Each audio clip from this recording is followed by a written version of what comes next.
use a bookmark or a random piece of paper. I use pieces of trash because I am a piece of trash. Hi, hello, welcome back to my channel, or if you're new around here, welcome to my channel. My name is Ash and I like to read books. Today we're going to be doing the reading habits tag so that you can all find out how much of a chaotic reader I am. I believe this tag was originally created by the Book Jazz, so I will leave a link to the original video in the description below as well, along with all of the questions on this tag. Oh, and fun fact, this is the second time I have tried to shoot this video. I really wasn't happy with the way it turned out the first time, and while I am a hot mess, I'm also kind of a perfectionist, which is a really bad mix of traits to have. So anyway, I've got my questions written down in my writer's notebook. Let's get on with the tag. Question 1. Do you have a certain place at home for reading? Officially, yes. I have a reading nook. It's all set up with a nice comfy chair, a lovely cushion, a cozy blanket. It's tucked away in the corner. It's got my bookshelf next to it, somewhere to put my cup when I'm drinking, a little lamp that I bought specifically for reading. Do I read there? Yeah, on occasion I'll read there in the evenings, but I am the sort of person that will read everywhere. So I will read while I'm sat on the sofa and my partner is watching something. I will read in the bath, while I'm laying in bed, on the bus, on the way to work. I will read at work. So yeah, officially I have a place for reading. It's not the only place that I read though. Question 2. Bookmark or random piece of paper? Neither, I guess. I think I've established that I'm quite a chaotic person, so I will use whatever bit of just trash is laying around. The bookmarks that I'm currently using for books I'm reading are a Wagamama's takeaway menu and the bit you rip off the top of a packet of sweets, because I was eating the sweets while I was reading and needed a bookmark and it was the closest thing to hand. So yeah, I don't use a bookmark or a random piece of paper. I use pieces of trash because I am a piece of trash. Question 3. Can you just stop reading, or do you have to stop after a chapter / a certain amount of pages? So I used to be the person that was like, yeah, I'll do it, just let me get to the end of my chapter. But now I will stop anywhere, and I do mean anywhere because, as I said, I am a chaotic beast. So I won't stop at the end of a paragraph or the end of a sentence or a line break. I will just stop reading anywhere on the page, even if it's in the middle of a sentence. The thing is, I'm usually pretty good at remembering where I'm up to on a page because I don't leave long gaps in between reading sessions. So leaving stuff just in the middle of a sentence isn't a big deal for me. I know there are people out there that are probably cringing themselves into a singularity right now. But yeah, I will just stop wherever if I have to go and do something and just put the book down. It's not a big deal for me. I'll just read along in the sentence until I get to the bit that I haven't read, and then I'll go from there. Question 4. Do you eat or drink while reading? Yes, I am really adept at reading with one hand. It's a skill that I've had for as long as I can remember because I like to have a book in one hand and me doing something else with my other hand. So I'm quite good at that skill. It's like the only skill I really have.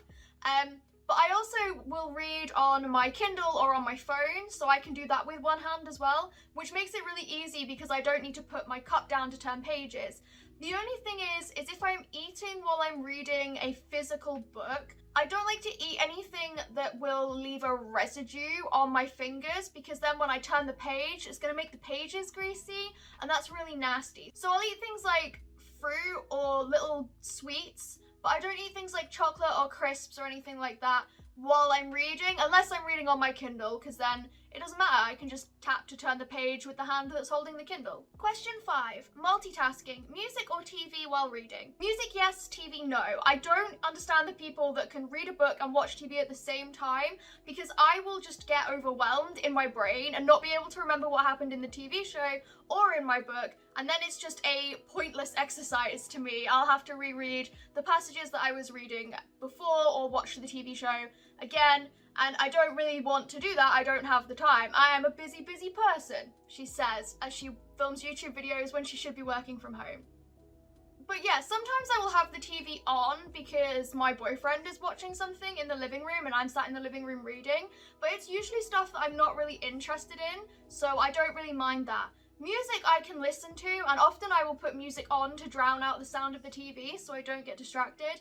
but it has to be a particular type of music. I can't listen to music that has too many lyrics or music that's too upbeat, because I will start paying more attention to the music than what I'm reading. So I tend to listen to the lo-fi kind of chill hip-hop stuff while I'm reading. I can occasionally listen to some of the softer K-pop songs that I like as well, because I don't get too wrapped up in the lyrics, it's more the melody that I'm listening for. But I won't be able to listen to anything like Bring Me the Horizon or anything like that, because I'll get too involved in wanting to just mosh in my living room instead of reading. Question 6. One book at a time or several at once? Several at once, but for different reasons. So I will usually have up to 3 books on the go at any one time, and they will be a physical novel, which is my main read, I guess, a collection of short stories, and then something on my Kindle. And the reason for this is my main read, the big physical novel that I'm reading, is what I read when I have free time. It's what I read when I'm in the bath or when I'm just chilling out in the evenings. That is the main focus that I'm trying to get through.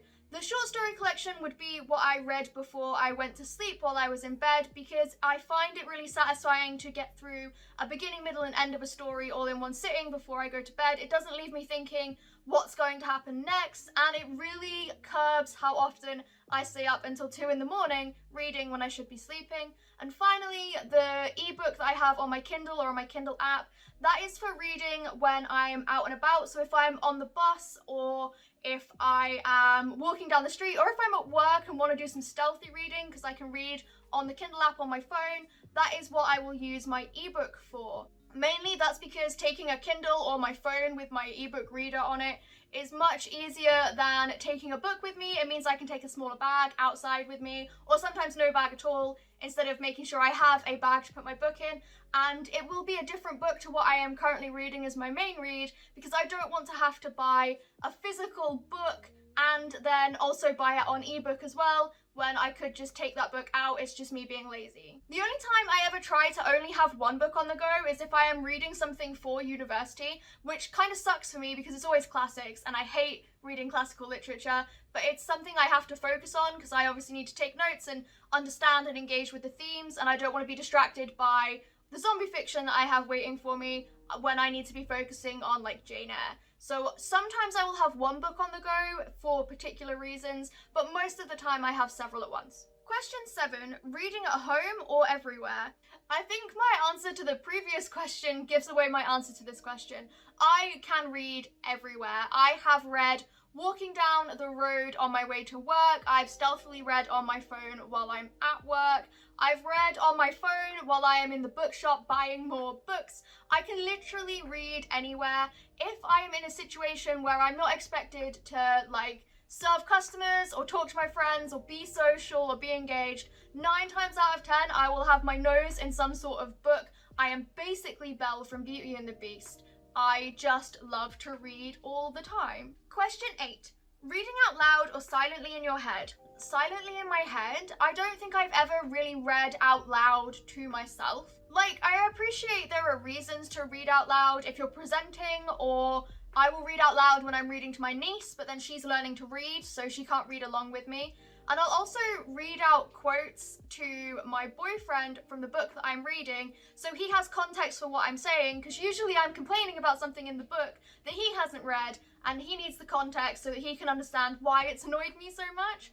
So yeah, there are reasons to read out loud, but like I said, 9 times out of 10, I'm reading silently in my head. Question 9, do you read ahead or even skip pages? So, when I was younger, I used to read ahead all the time, and that was because I was reading books that had large ensemble casts, and my favourite characters were almost never the main characters, which meant I would be really anxious that my favourite characters weren't going to make it to the end of the book, especially because I was reading things like the Gone series by Michael Grant, the Enemy series by Charlie Higson, where, you know, pretty much anyone can and will die if required. So I would get really anxious and not be able to focus on what I was reading. So I'd flick ahead a few pages to find out if my favourite characters made it through this situation or not. But I'd always go back and then read what I'd skipped after I'd found out their fate. I would never purposefully skip pages just to get to the end faster. I will always read almost everything in a book. Sometimes I will skip passages. In particular, I will skip passages of poetry or songwriting. In Lord of the Rings, especially, in books like that, Tolkien books and big high fantasy novels where there's just passages and passages that are supposed to be poetry or songs, I will skip them because I don't like poetry for a start, and I also don't know what tune that song is supposed to be sung to, so it's not a fun thing for me to read. So I'll skip those passages and kind of work out what was in them through context, but I will never skip whole pages just to get to the end. I don't even really read ahead anymore because I read a lot of mysteries and thrillers, so reading ahead would spoil that for me. So yeah, I guess when I was younger I did used to read ahead, but not anymore, and also I never really skipped pages. Question 10. Breaking the spine or keeping it like new? I break the spine. Sometimes I don't mean to, sometimes I will just be quite heavy-handed with a book and the spine will break and then I'll be like, oh well, I've broken the spine once, it doesn't really matter now. But I also really believe that books should look like they've been read. It's why I don't mind people who dog-ear their books or break their spines, because I think a collection of books is a personal thing. They're not in a library or a museum, they are for that person to read and interact with. So I don't mind if my spines get broken. I mean like the spines of my book, not my spine. Obviously, if someone lends me a book and that book isn't mine, I have to give it back, I will be the most gentle, precious little mouse with it because I know I'm so heavy-handed, but I want to give it back to the person that's lent it to me in that pristine condition, so I will be so gentle and careful to not break the spine on someone else's book.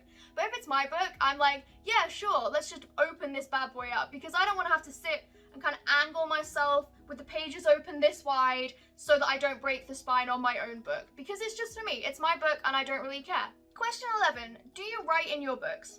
Now I know what I just said about how my books are just for me and I don't really mind if they look like they've been read, but I don't write in my books. The reason for this is that I have just the world's worst handwriting. It's so spidery and ugly. My mum says I have doctor's handwriting because it's just so illegible, and I think if I was to write in my books, it would put me off ever rereading them because I'd have to look at my own ugly ass handwriting. Or I would get distracted trying to decipher the annotations that I wrote the last time I read it because my handwriting is so awful. So I don't write on my books. I will use little sticky notes that you can remove and tab stuff with that way.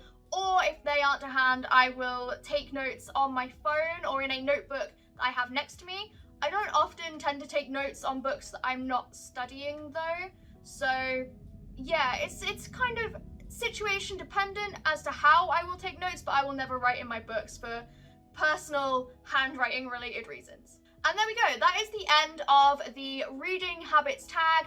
I'm not going to tag anyone in particular because I don't really have that many booktubey friends at the moment, so if you're watching this, you're tagged. Do this tag if you haven't already. Or don't, I don't care if you don't want to do it, you know, it's up to you. You live your life however you want and I'll live my life however I want to live mine. Where is this going, Ash? Wrap the video up. So yeah, if you've enjoyed this video, please give it a like. If you haven't already, make sure you subscribe and ring that bell so you don't miss any of my other videos, and hopefully I will see you later for some more book talk.